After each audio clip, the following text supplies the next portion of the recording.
Rich soil always appreciates good care, so it can provide miraculous natural gifts to the farmer.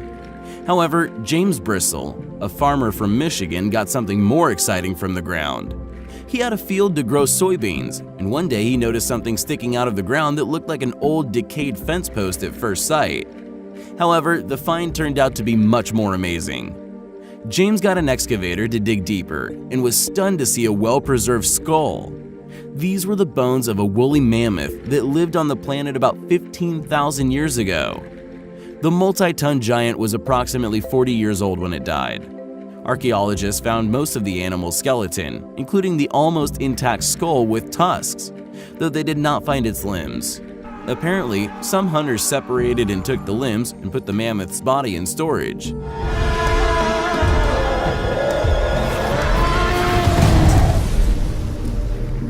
It is noteworthy that James exercised his right to keep some of the mammoth remains and gave most of the bones and the skull to a local museum. That was the first discovery. Let's see what's next.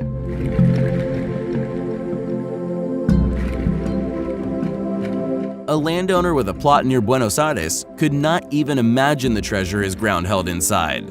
While walking around his farm, Jose Nieves discovered a part of an unidentified object in the ground, but it resembled of a dinosaur eggshell.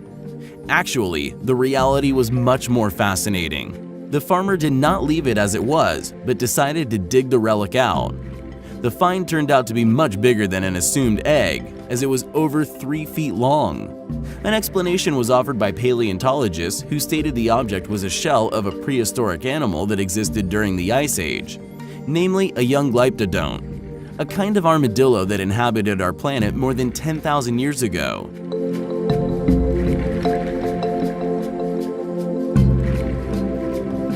The discovery was unique, as the osseous structure was well preserved considering the time since the animal died. This find shows how amazing and mysterious nature is, as it stores numerous valuable puzzles of our past. A famous discovery was made by mere chance. In March 1974, a peasant from Jean went to the mountains to dig a well. To his surprise, he found many ceramic fragments sticking out of the ground instead of water when digging. This became one of the most significant archaeological finds of all time. The terracotta army of Qin Shi Huang, the emperor who united isolated Chinese states into a single empire in the 3rd century BC. The notable historic relic dates back to 210 to 209 BC. Each of 8,000 warriors is a full-size statue made of clay that weighs about 135 kilograms.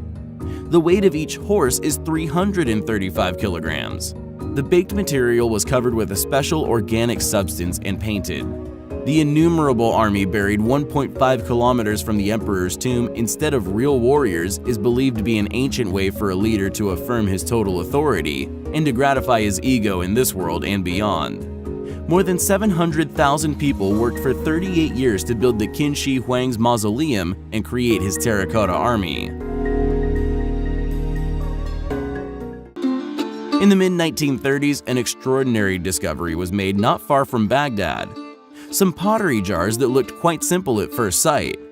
The Mesopotamian artifacts, which did not draw much attention at first, were later identified as the oldest galvanic cells. In other words, the most ancient electric battery in the world. The battery itself is a 13-centimeter container filled with acid or alkali with a copper cylinder and an iron core inside, a galvanic element that is quite customary for us today. The design of the container is very similar to that of the chemical device intended to generate electric current created in the early 19th century by Alessandro Volta, the pioneer of electricity. Does it mean that ancient people knew about electricity 2,500 years ago? The question remains undetermined. In 1947, Willard F. Gray, an American physicist, made an exact copy of the Baghdad battery using copper sulfate as the electrolyte. The battery produced electric current with a voltage of about 2 volts. In Mythbusters episode 29, copies of the Baghdad battery were tested. Carrie, Grant, and Troy managed to generate 4 volts of current using some lemon juice as the electrolyte. Holy! We have 4 volts! 3 volts! Oh, yeah! Days are very much alike for coal miners, especially those working in the rural Siberian Tysul region of Kemerovo Oblast. On September 5, 1969, miners working in a coal mine at a depth of 70 meters saw a 2-meter marble sarcophagus. The artifact was hoisted to the surface of the ground, and the miners, driven by curiosity, opened the cover.